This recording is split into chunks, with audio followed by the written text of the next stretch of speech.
Herzlich willkommen zurück auf dem besten Zweikanal von Deutschland, Österreich und der Schweiz. Ich bin zurück aus dem Skiurlaub. Bin in Andermatt und nicht mehr in der Kifferbude. Du kannst mich in den Charts, aber nicht auf Tinder suchen. Es ist Nebel in der Booth, ich mach das Fenster auf. Zeitlos, was ich mache, muss auf Bänder rauf. Bin mit MacLeod in der Küche, sorg für Gänsehaut. Bringe Opfer für das Album wie im Tempelbau. Bin ein bisschen rot geworden. War auf jeden Fall eine sehr, sehr geile Zeit und ich habe auf keinen Fall einen Sonnenbrand bekommen. Heute gucken wir ein Video an vom legendärsten Kanal, den es auf YouTube gibt, und zwar How to Be Human von Niki, dem Bruder von Trimax. Er hat während der No Food Challenge ein Video mit allen Charakteren gemacht, das heißt mit allen Leuten, die bei der No Food Challenge dabei waren. Ich bin gespannt, ich habe da selber eine Rolle drin. Wir mussten schauspielern. Ja, es geht um Essen, Hunger, Psyche. Sehr, sehr spannend. So, wir gehen rein. So, ihr seht es schon am Hintergrund. Heute mal eine kleine Spezialfolge. Ich befinde mich gerade mitten Heute mal eine kleine Spezialfolge. in der No Food Challenge, 7 Tage nichts essen, nur Wasser fasten, und habe dementsprechend heute auch mal ein paar Special Guests dabei. Hi. Hi. Hi. Hi. Hi. Hi. Digga, aber man sieht's nicht. Fucking, wie hieß der Fußballspieler? Rudi Völler, Digga. Moin. Deswegen natürlich erstmal die Frage, wie ist der Hunger an Tag 6? 6 Liter Salzwasser, 84 Tabletten wegknuspern. Natürlich habe ich Hunger, Junge. Aha, okay. Das Video heute soll aber gar nicht darum gehen, was Fasten mit dem Körper macht. Dafür könnt ihr euch... Ey, by the way, Niki ist so eine Legende, ne? Sehr, sehr netter Dude. Der kann sehr gut saufen. Niki kann wirklich sehr, sehr gut saufen. Aber Niki kann auch extrem gut seriös sein und ist sehr, sehr intelligent, glaube ich. Zumindest. Einfach die Highlights anschauen. Nein, keine Gerüche, bitte. Die ist voll übel. Sondern das Ganze mal als Möglichkeit zu nutzen, uns überhaupt einmal das Hungergefühl aus psychologischer Sicht anzuschauen. Da hätte ich ja direkt wieder Bock auf bisschen Salzwasser, Digga. Wie bei der No Food Challenge, aber ich habe nichts da. Ah ja, perfekt. Ich habe gerade Hunger. Da kann ich helfen. Ja, das werden wir Digga, perfekte schauspielerische Leistung von Noah. gleich sehen, denn offensichtlich stimmt etwas mit unserem Hungergefühl absolut nicht, während immer noch 690 Millionen Menschen Opfer von Hungersnöten sind. Ah, so wie wir jetzt gerade Hungersnöte durchleiden? Nein, noch viel schlimmer. Hä? Warum lässt du mich dann so etwas Respektloses überhaupt sagen? Alles gut, du Breitenberg, bester Schauspieler. Breitenberg, neuer Leonardo DiCaprio. spielst gerade nur By the way, diese Sofas hier hinten sehen sehr, sehr geil aus. einen Charakter. Heißt das, ich darf jetzt sogar was essen? Nein, dein Charakter fastet auch. Und alle 10 Sekunden ein Kind an zu wenig Nahrung, also an Unterernährung stirbt, haben wir es trotzdem auf dieser Welt geschafft, dass mehr Menschen an zu viel Nahrung, also Übergewicht, sterben, als an zu wenig Nahrung. Das ist eigentlich krass, ne, wenn man es überlegt. Aber, er will es wahrscheinlich sagen jetzt im Video, aber das ist wirklich was ich gelernt habe während der No Food Challenge. Den Unterschied zwischen Hunger und Appetit, das ist was ganz anderes. Du kannst wirklich easy 2-3 Tage ohne Essen überleben, aber Appetit, das ist so, man gewöhnt sich daran, nach dem Sport was zu essen, man gewöhnt sich daran, um 6 Uhr esse ich was am Abend, so. Es sind nur so Gewohnheiten, der Kopf und so, aber rein der Körper braucht gar nicht so viel, um zu überleben. Boah, was? Aber ja, ich bin ja eher schlank, also dieses Video wird dann anscheinend wohl nichts für mich sein, deswegen tschüssi. Nein, du bleibst hier, weil es nämlich einen Grund hat, warum wir grundsätzlich als gesamte Gesellschaft immer hungriger werden. Wir unseren Kontakt zum natürlichen Hungriger wie dieser Hugo. Hungergefühl teilweise komplett verloren haben und 90% der Deutschen sich gerne gesünder ernähren würden und es nicht... Ich würde mich auch gerne ernähren. Digga. Ich würde mich auch gerne ernähren, bro. Ich würde mich auch gerne gesünder ernähren, so. unbedingt schaffen. Also selbst wenn ihr euch denken solltet, Ja, dann sterbe ich halt 5 Jahre früher wegen meiner Ernährung. Na und? so wie wir aktuell mit unserem Hungergefühl umgehen, hat es nicht erst einen negativen Einfluss in 10 oder 15 Jahren, sondern auch jetzt gerade auf unser Energielevel, unsere Stimmung, unsere Konzentration, unseren Sport, unseren Schlaf und so weiter. Wobei es auch einen so positiven Einfluss haben könnte. Ach so, nee. Ich mache ohne Schauspielern. Dann du einfach. Also jetzt gerade hat das Hungergefühl auf jeden Fall einen negativen Einfluss auf mich. Ja, klar. Heute soll es aber nicht ums Hungern gehen, sondern vielmehr darum, wie wir unser Hunger stillen und welchen überraschend großen Einfluss dabei auch das Mentale, unsere Psyche haben kann. Und die faszinierende Biologie dahinter schauen wir uns tatsächlich heute auch mal an. Also, Ist wirklich ein spannendes Thema. Ich habe das studiert. wie kommen wir grundsätzlich wieder zu einem gesünderen Hungergefühl? Schauen wir Let's go. uns an. Ey, Digga, was ein Intro, Digga. Das waren jetzt 2 Minuten 30 und das ist nur das Intro, Digga. Props gehen raus an Niki. How to be human. Wenn ihr bisher an Hunger gedacht habt, habt ihr wahrscheinlich ein Bild im Kopf, das sehr ähnlich zu dem Bild von Hunger ist, welches die Wissenschaftler noch in den 80er Jahren hatten. Wie Wieso soll ich mich als Einziger für den Charakter nicht umziehen? Du siehst so schon super aus. Sag einfach deinen Satz. Ja, also Hunger ist ein rein biologischer Mechanismus. Wenn wir zu wenig Energie haben, dann bekommen wir Hunger. Damit wir wieder essen wollen, um die Energie aufzufüllen. Schauspielerische Leistung? Ich kann nicht mehr reden, Digga.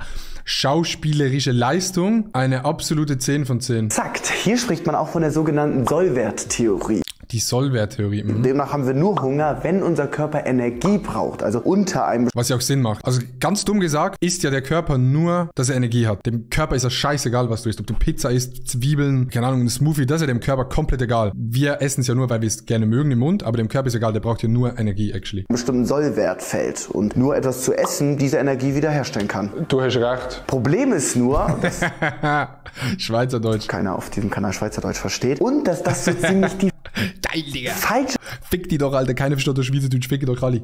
Vorstellung ist, die man von Hunger haben kann. Digga, das kann jetzt wirklich nicht sein. Beziehungsweise gibt es so viel mehr Einflussfaktoren als nur der tatsächliche Energiebedarf unseres Körpers. Einflussfaktoren, Hä, wie geil das gemacht ist mit diesem Blog hier, How to be Human, jeden zweiten Sonntag um 12 Uhr. Krass. denen wir uns überhaupt nicht bewusst sind und die auch der Grund sind, warum unser Hungergefühl teilweise so ungesund geworden ist. Ach so, nee, ich werde hier nicht mitmachen. Ich weiß nicht, warum du mich immer zeigst. Ja, dann wieder jemand anderes. Ja, okay, aber was meinst du mit einem ungesunden Hungergefühl?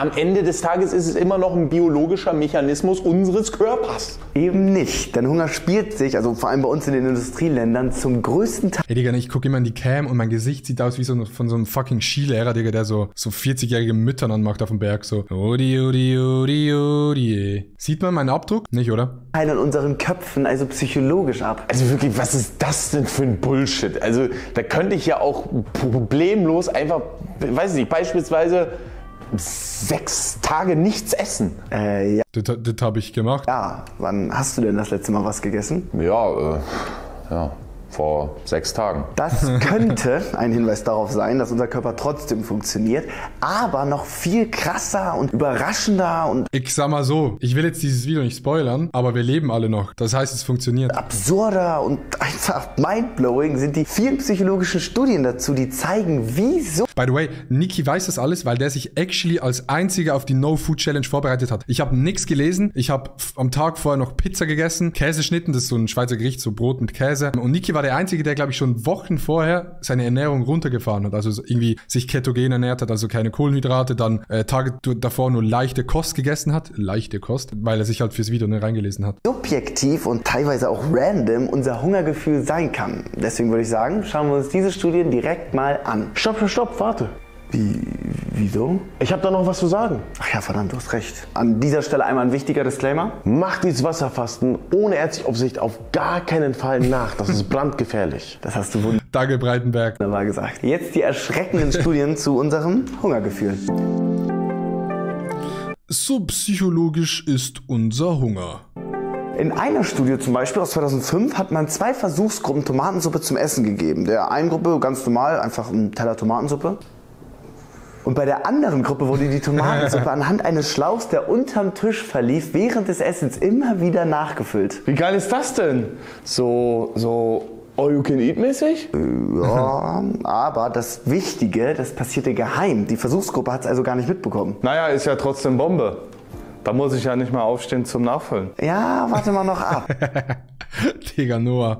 Denn genau in dieser Gruppe, in der unbewusst nachgefüllt wurde, wurde auch im Schnitt 73% mehr Tomatensuppe gegessen, also fast doppelt so viel. Und dann das Erstaunliche daran, man hat beide Gruppen nach ihrem Sättigungsgefühl gefragt. Die Kontrollgruppe, Ja, war ja nicht so viel, vielleicht 3 von 10 gesättigt. okay, und in der Gruppe, in der heimlich nachgefüllt wurde? Ja, eine 3 von 10. War aber echt lecker. Kann ich da noch was von haben? Sie waren sich sicher nicht mehr gegessen zu haben und waren genauso satt. Das Sättigungsgefühl, der Hunger, war also nicht wie bei der Sollwerttheorie von der zugeführten Energie abhängig, sondern von der subjektiven Wahrnehmung. Ich habe 1,5 Teller Tomatensuppe gegessen. Nee, es waren bei dir tatsächlich sogar insgesamt 8 Teller. Darf ich noch einen Hundennamen? Ich würde tatsächlich weitermachen. In einem anderen Experiment hat man die Speiseröhren von Ratten in OPs aufgeschnitten, sodass alles, was sie gegessen haben, im Käfig gelandet ist und nichts davon in ihrem Magen. Deswegen kurzer Disclaimer. Soll ich sagen, es ist ein total unmoralisches Experiment. Es ist allerdings trotzdem sehr spannend, denn genau diese Ratten Ey, Breitenberg, Digga, finde ich der beste Schauspieler. Der hat's im Griff. haben dann in der Zeit danach die exakt gleichen Mengen an Nahrung weiterhin zu sich genommen. Das muss man sich halt mal vorstellen. Das bedeutet, dass die biologischen Prozesse wie Füllmenge im Magen hier einfach komplett versagen und die Psyche einem vortäuscht, schon genug Energie zu sich genommen zu haben. Sie entscheidet also über unser Hunger- bzw. Sättigungsgefühl. Die Ratte? Jetzt soll ich hier eine Ratte spielen oder was? Sag mal, ich sehe mal, du willst mich doch hier wirklich komplett Ja. Das bezeichnet man in der Psychologie auch gerne als hangry, also hungry und angry, ein typisches Symptom von Hunger. Ich sag dir noch eine Sache, kommen da noch mehr Analysen oder irgendein Spruch, dann sage ich hier Kieferbruch. Auf jeden Fall haben schon nur diese beiden Studien gezeigt, und es gibt noch einige weitere, was für eine riesen Rolle nur die wahrgenommene Portionsgröße oder einfach unsere Gewohnheit für unser Hungergefühl haben kann. Und das komplett losgelöst von der tatsächlichen Energiezufuhr, unserem Sollwert. Was sagst du jetzt? Ja, ich traue diesem Braten noch nicht ganz. Puh, okay. Ein anderes, sehr simples Beispiel. Studien zeigen, wenn wir ein stark kalorienhaltiges Getränk zu einem Essen... Ey, wir haben das gefilmt am letzten Tag der No Food Challenge. Da haben wir noch nicht gegessen. Oder haben wir da gegessen? Nee, da haben wir noch nicht gegessen. Da haben wir das gefilmt. Wir waren alle komplett durch. Aber für das sieht's actually nicht mal so schlecht aus. Trinken, essen wir nicht weniger, weil uns das Getränk ja auch mit Energie versorgt, sondern teilweise sogar mehr. Nee, warte.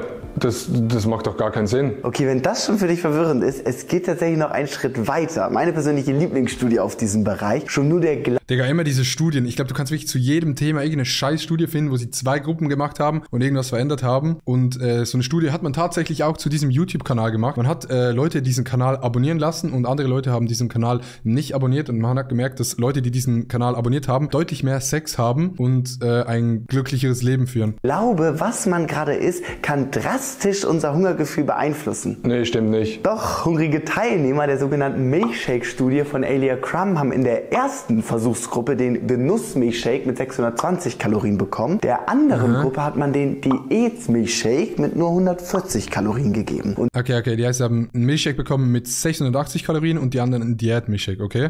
dann hat man in beiden Gruppen Ich schwöre, ich muss mich bei diesem Video konzentrieren. den Grelin-Spiegel im Blut gemessen. Dafür einmal die Erklärung vom Biologen.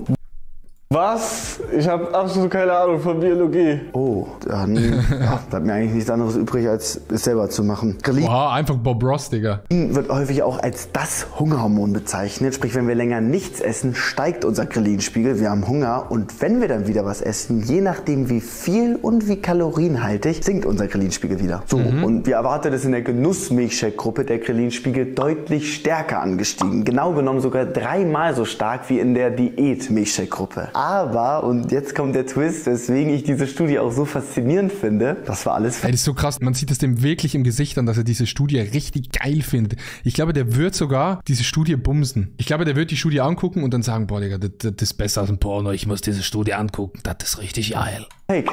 Beide Gruppen haben den exakt gleichen Oh shit, Plot-Twist. Milkshake getrunken mit 380 Kalorien. Warte, was? Das ist ja absolut unmöglich. Eigentlich hätte es gar keinen Unterschied zwischen den Grelin-Werten geben dürfen, aber nur die unterschiedlichen Erwartungen, also was man gerade zu sich nimmt, haben dazu geführt, dass sich die biologischen Prozesse in unserem Körper verändern. Was sagst du jetzt dazu?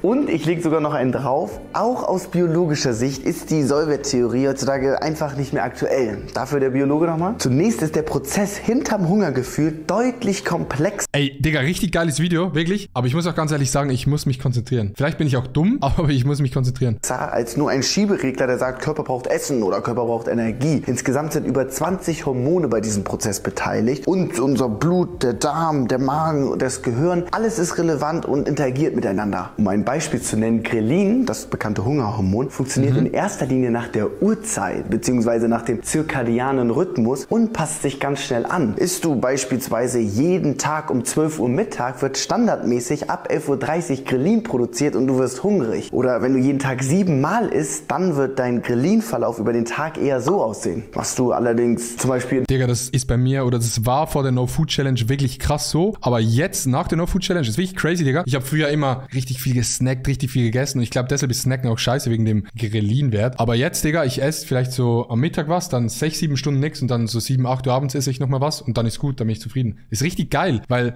man muss sich da auch nicht viel Gedanken darüber machen, ja, was esse ich jetzt oder so. Von dem her ist eigentlich geil, wenn es nicht so ist. Für mich persönlich.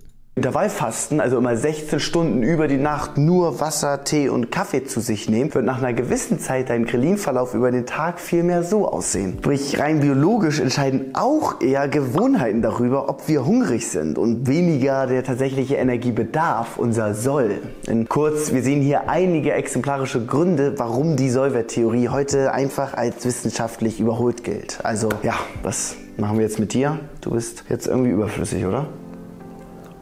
Kannst du dann vielleicht einfach, so wie die in den 80ern, tanzen? Perfekt, du tanzt einfach und wir schauen uns in der Zeit an, wie man unser Hungergefühl viel besser erklären.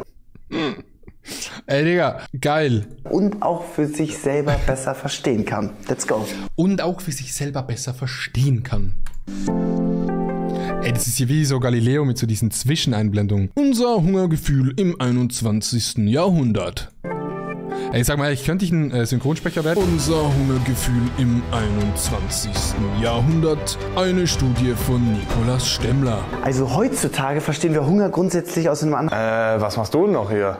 Ich dachte, der Bums ist zu Ende. Ich fand's gerade so schön, aber naja, dann geht's wieder Hey, ich dachte, der Bums ist zu Ende. nach Hause.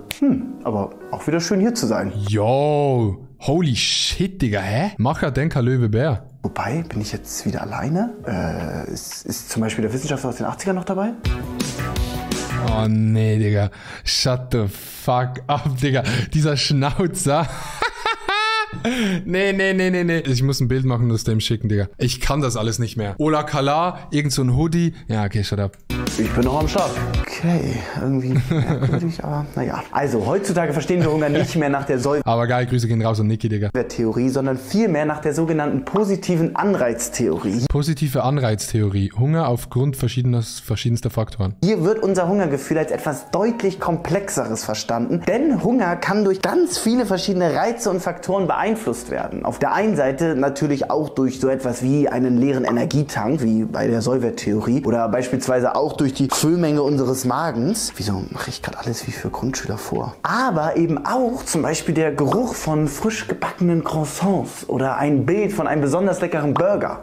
Oh nee, nicht wie er in echt aussieht, sondern eines von diesen Fake-Bildern. Ja, perfekt, da bekommt man Hunger. Genauso, und das hatten wir eben schon, spielen auch unsere Gewohnheiten eine wahnsinnig wichtige Rolle. Okay, ich habe zwar gerade gefragt. Ich glaube, Gewohnheiten sind richtig krass. Zum Beispiel, ich glaube, das fühlen Leute sehr, die arbeiten. Als ich noch gearbeitet habe, damals bei meinem Job, beim Radio, da musste ich immer so um 7 Uhr morgens im Büro sein. Und ich habe jeden Morgen über ein Jahr immer eine Schokomilch und ein Croissant gekauft im Laden am Morgen. Und wenn ich das nicht gekauft habe, dann dachte ich irgendwie, irgendwas stimmt nicht. Und dann musste ich das jeden Tag kaufen. Das ist, glaube ich, genau gleich wie die Leute, die einen Red Bull trinken immer morgen. Dann musst du einen Red Bull trinken. Nicht mal unbedingt wegen dem Koffein, sondern einfach, weil du dir es gewohnt bist, einen Red Bull zu trinken, dass du in den Tag startest. So. Genau, das war meine Geschichte. Frühstück, aber ich fahre jetzt 2 Stunden Zug. Ich brauche auf jeden Fall noch Verpflegung.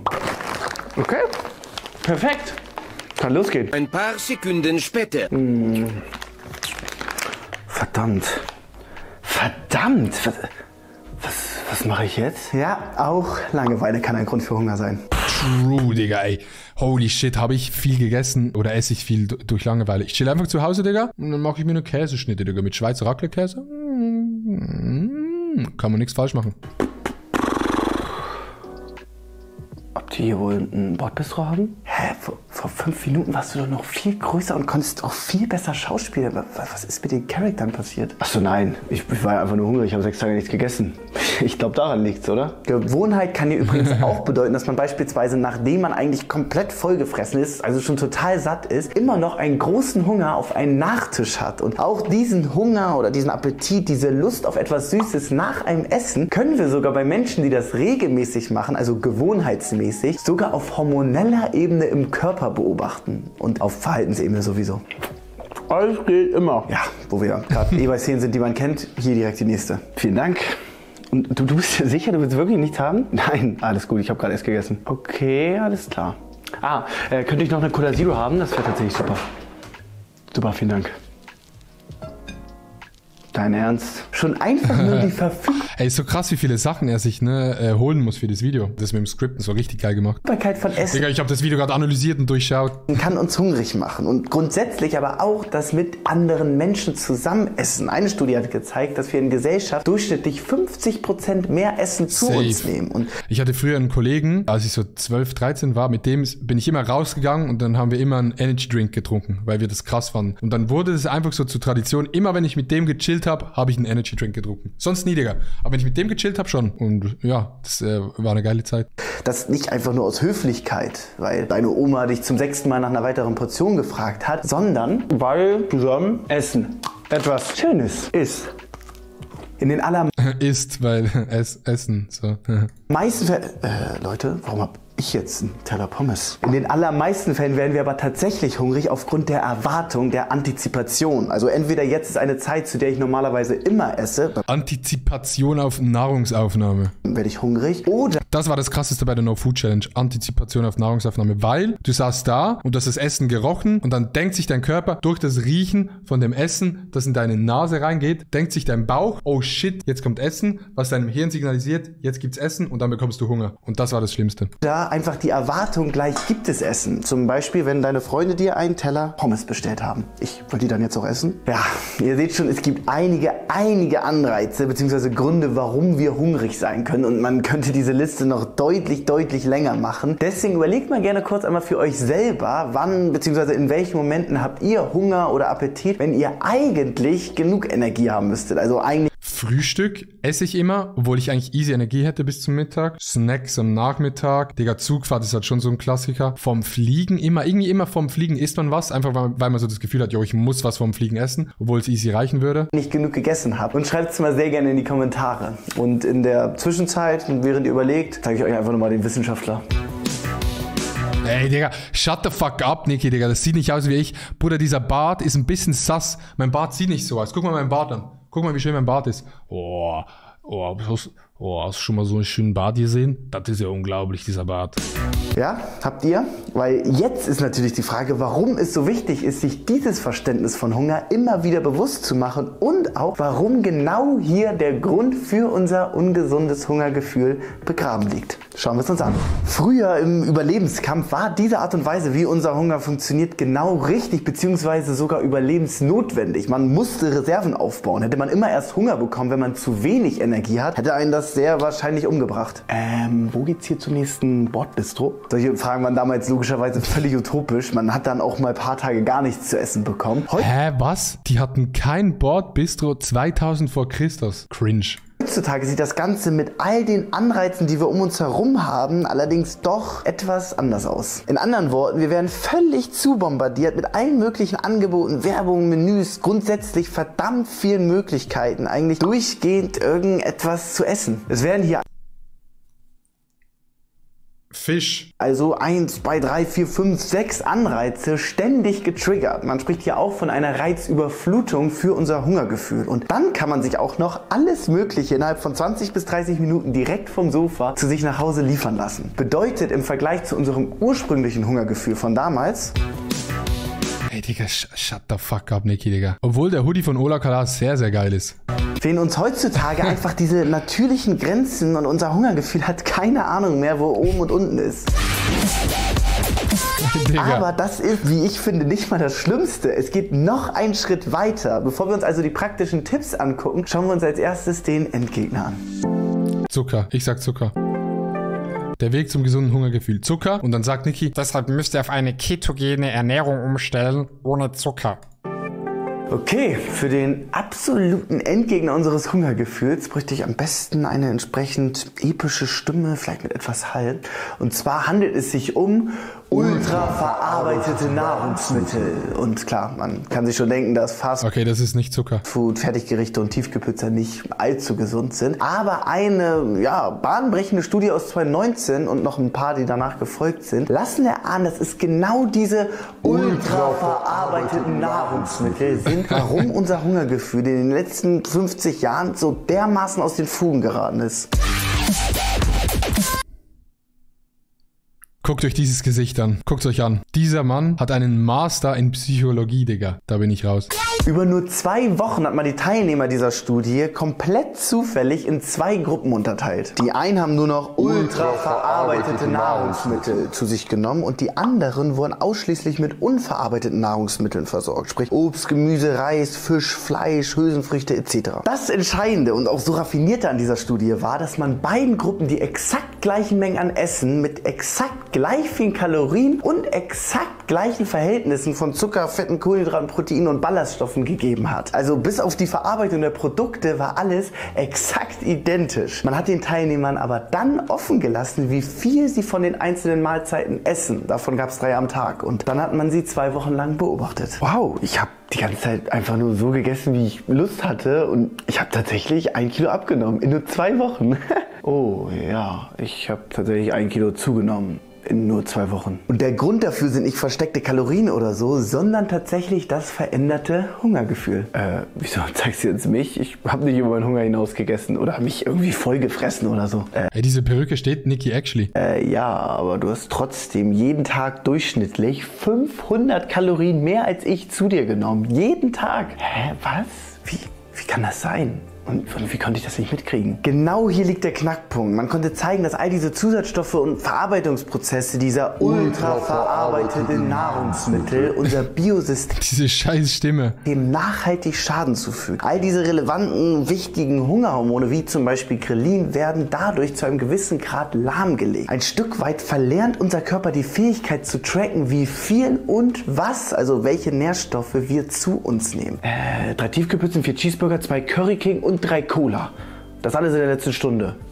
Klappt doch wunderbar mit dem Tracken. Wir haben dann also grundsätzlich mehr Hunger, wir wollen grundsätzlich mehr essen. Das Krasse, dieser Effekt, diese Unfähigkeit hielt sogar auch noch nach der 2 Wochen Studie an. Diese Gruppe hatte dann also auch ein völlig verzerrtes Hungergefühl, wenn sie beispielsweise Gemüse gegessen haben. Ah ja, stimmt, 15 Brokkoli waren es auch. Und ich hatte tatsächlich auch mal gehört, dass diese, darf ich es auch einmal sagen? Ja? Ultra verarbeiteten Nahrungsmitteln. Das macht echt Spaß.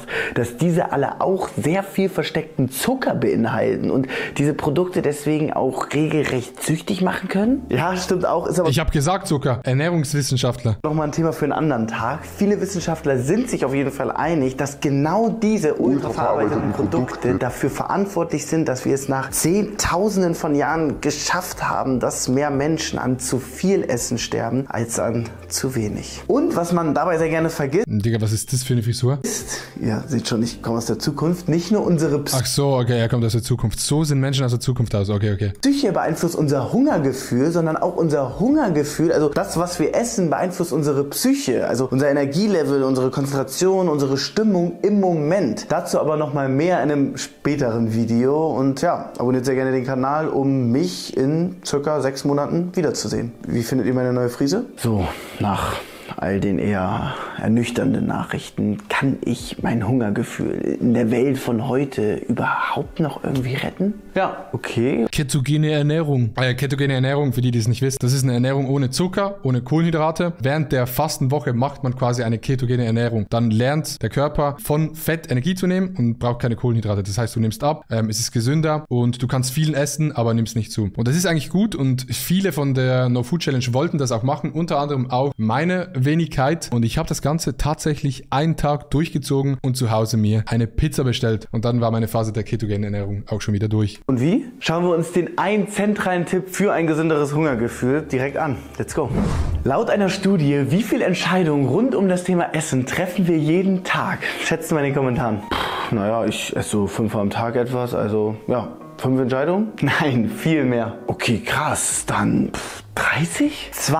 200 Entscheidungen am Tag. Und wenn ihr jetzt niedriger geschätzt habt, könnt ihr euch schon ausmalen, wie viele Entscheidungen davon unbewusst sind. Wie stark dadurch auch diese externen Reize eure täglichen Essensentscheidungen beeinflussen und wie enorm groß auch der negative Einfluss der ultraverarbeiteten Nahrungsmittel ist. Deswegen Nummer 1 Tipp, versucht wieder bewusster mit eurem Hungergefühl umzugehen. Okay, dann haue ich mir jetzt ganz bewusst 3 Tiefkühlpizzen. Bewusst im Sinne von sich bewusst. Das ist actually gut gemacht, Digga, hä? Zeit zu nehmen beim Auswählen der Produkte. Also was ist eigentlich wirklich drin? Oder sich bewusst die Zeit zu nehmen fürs selber Kochen oder sich bewusst die Zeit zu nehmen fürs Essen. Also eben nicht zwischen Tür und Angel. Es geht in Ich glaube, bewusster Essen ist actually geil. Man kennt das ja, wenn man sich hinsetzt und dann 10 Minuten ein YouTube-Video sucht und dann isst, like, wer dieses Video guckt, während dem Essen. Aber es ist auch mal geil, wirklich sich hinzusetzen und auch mit Kollegen oder so einfach mal sich Zeit zu nehmen. Das klingt jetzt richtig dumm, aber jeden Biss zu genießen. Also du nimmst einen Biss und dann probierst auch mal so rauszuschmecken, nach was es schmeckt und so und nicht einfach nur reinschaufeln und dann alles runterschlucken. In erster Linie darum, unser Hungergefühl langsam aber sicher wieder umzulernen, beziehungsweise umzuschulen. Geht das bei mir überhaupt noch? Ja, keine Sorge, nach relativ kurzer Zeit ohne ultraverarbeitete Produkte erholt sich der Körper wieder. Aber es braucht eben trotzdem eine gewisse Umgewöhnung für ein gesünderes Hungergefühl. Aber alles geht ja immer. Oder? Ja, vielleicht nicht immer, aber ich empfehle euch tatsächlich auch nicht, jetzt mit den Hardcore-Diäten zu starten und alles zu streichen, weil das laut der Studienlage häufig eher so endet. Ja, perfekt. Kann losgehen. Also ganz... Klassiker, Digga, wenn man sich so um 12 Uhr abends entscheidet, Digga, jetzt lebe ich bewusst, dann gehst du joggen, isst 2 Tage gesund, denkst du hast abgenommen und dann schallest du dir 2 Pizzen rein und kaufst irgendwie das halbe Süßigkeitenregal. Entspannt, schrittweise zu gucken, wo kann man erste kleine Veränderungen einbauen. Ob es jetzt ist, dass man einmal die Woche häufiger selber kocht oder ob es tatsächlich so etwas ist wie Intervallfasten 16/8, aber informiert euch da am besten. Ich glaube, actually ein guter Trick ist, den ich schon länger mache, ist einfach Wasser zu trinken. Kein Cola, nix Süßes. Air up, Digga.